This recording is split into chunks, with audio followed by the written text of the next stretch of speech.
What is it that gives your life a sense of meaning and purpose? Because once you find that, it puts you in your power place.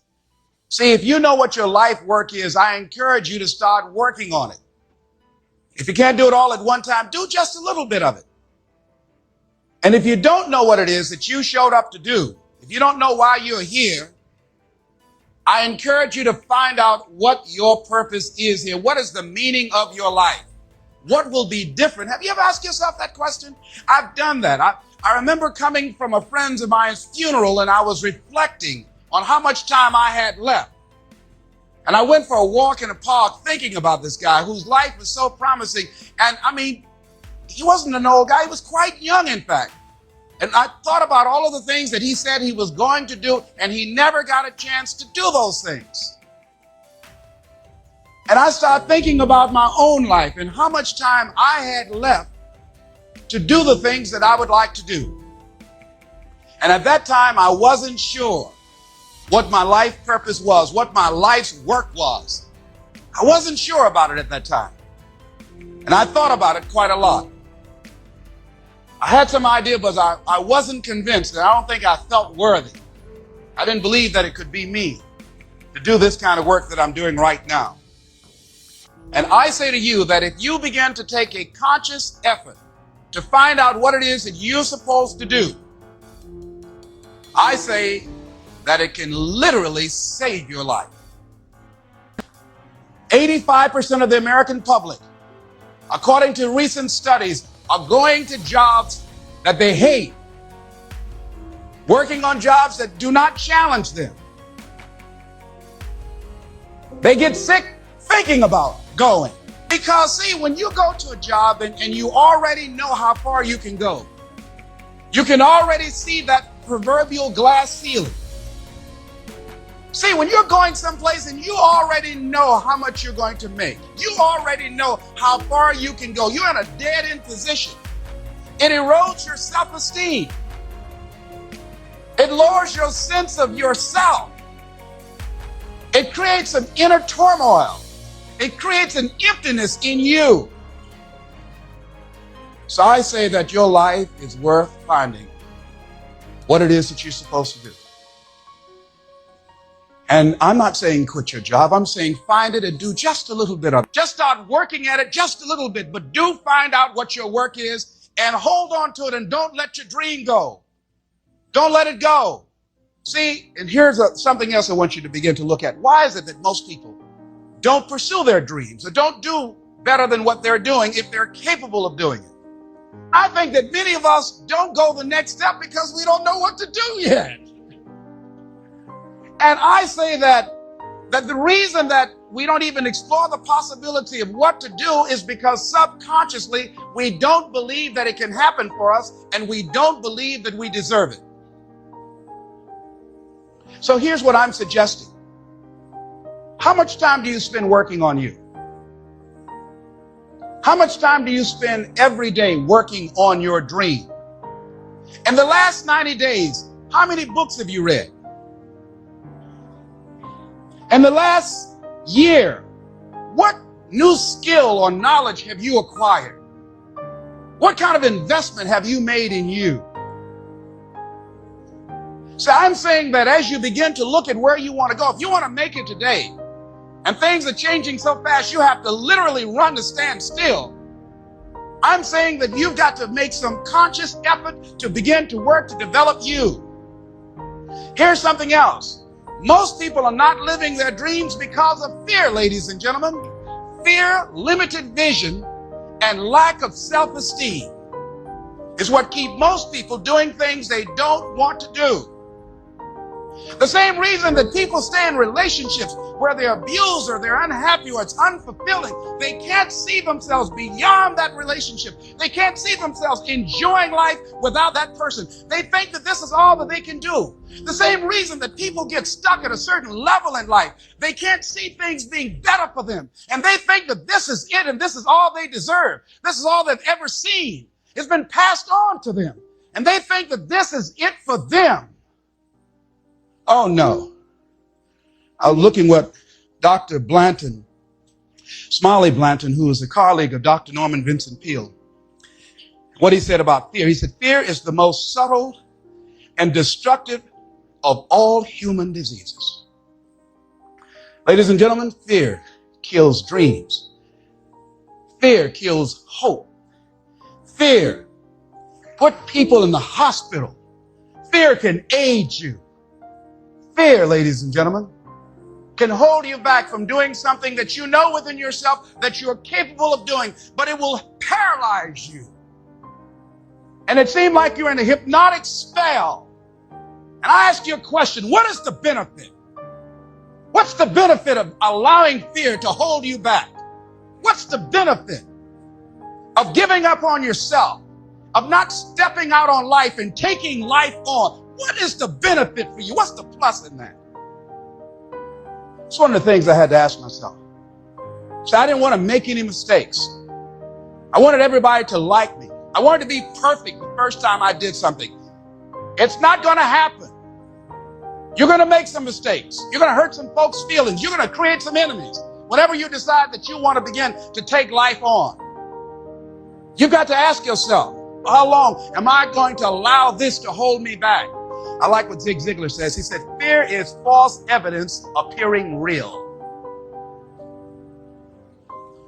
That is an illusion that we create in our mind. It is a state of mind that can be changed.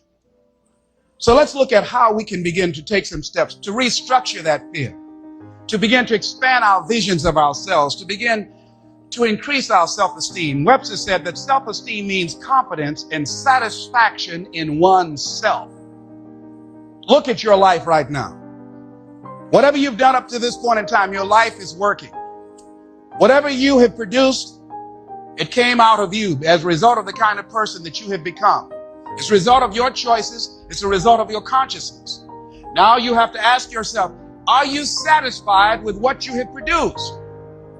Is this what you want? Would you like for things to be better than this? Do you believe that you deserve better than this? Or are you content? This is it. You don't have to do anything else. That you already resign yourself in life and say, well, I'm happy. I'm not starving like the people in Calcutta. Are you allowing yourself to get off the hook like that? Or do you believe somewhere in the back of your mind or in your heart that there's some other great work for you to do? There's something else that life has for you. And that's why you're here. How do we handle this fear factor? How do we increase our self-esteem? You have to begin to fortify yourself. How do we do that? I believe that you have to begin to consciously monitor your inner conversation and start talking to yourself. Start building yourself up. Sometimes the only good things you will hear about you are the things that you say to you. So I'm saying learn to be your own booster. Start building yourself up. Start encouraging yourself. Start saying, I can do this. I can make this happen. When I started thinking about becoming a speaker, I said, yes, I can do this. I can make this happen. When I start trying to convince myself I can be a businessman after flopping and failing and losing thousands of dollars and feeling stupid and dumb and having people take advantage of me because of what I didn't know, I had to talk to myself because people were saying to me that I was dumb. And somewhere in the back of my mind, I was saying, you're right. Look at what I've done. I had to say, no, Les. Hey, come on, man. Get yourself together. You can handle this. You just haven't figured it out yet. It's all right. This is your training period. This is the tuition you have to pay for what you don't know. You can do this. Other people have done it. It doesn't take an Einstein. Get you some people that can teach you some stuff that you don't know. Get you some people that have done it successfully and learn from them. Take some seminars, workshops, read some books on how to manage a business. Change the way you see yourself and begin to tend to the personal details. Understand that nobody's going to take care of your business better than you. And when I start changing that kind of mindset of beating myself up because of my mistakes and start looking at the possibility of my doing better, of my making the adjustment that would enable me to do what I want to do successfully, things begin to change. I say, stop beating up on yourself. You do it. I know you do it. I've done it. It's a natural inclination for us to put ourselves down. See, we are born negative, I think, in a negative consciousness because we live in a negative world. Here's some other things, ladies and gentlemen.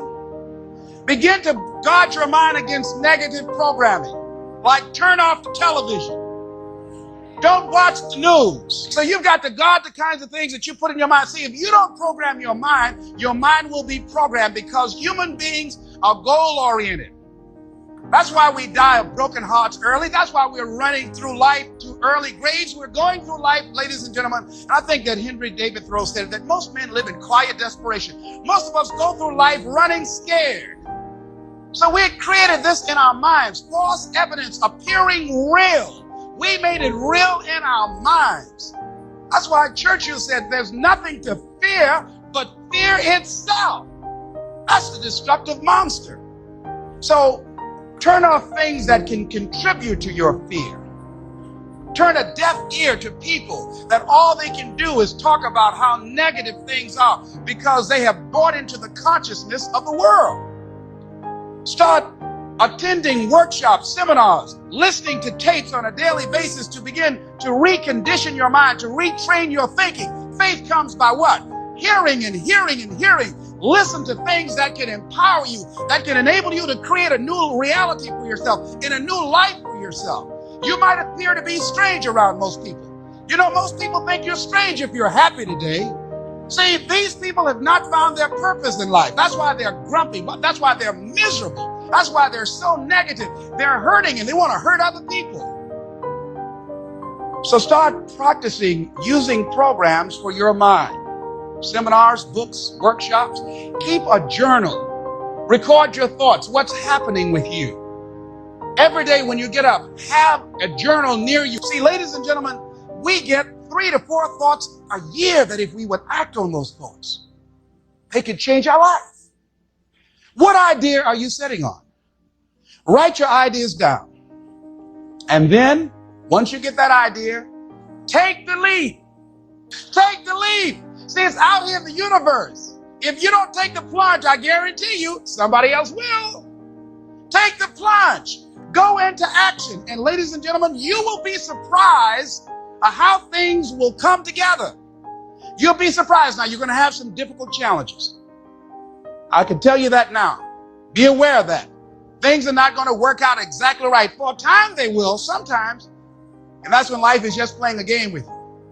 I want you to feel good and relax. But ladies and gentlemen, go into action with your dream. And don't avoid where the fights are. Get in the midst of the fight.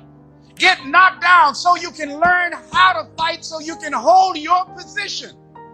See, most people don't get out in the arena of life because they don't want to fight.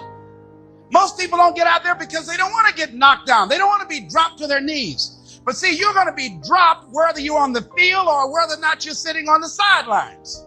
You're going to be dropped. So at least get dropped for something. See, that's how most people are spectators in life. You don't want to be a spectator. You want to get out in the field where the action is, and you will be amazed.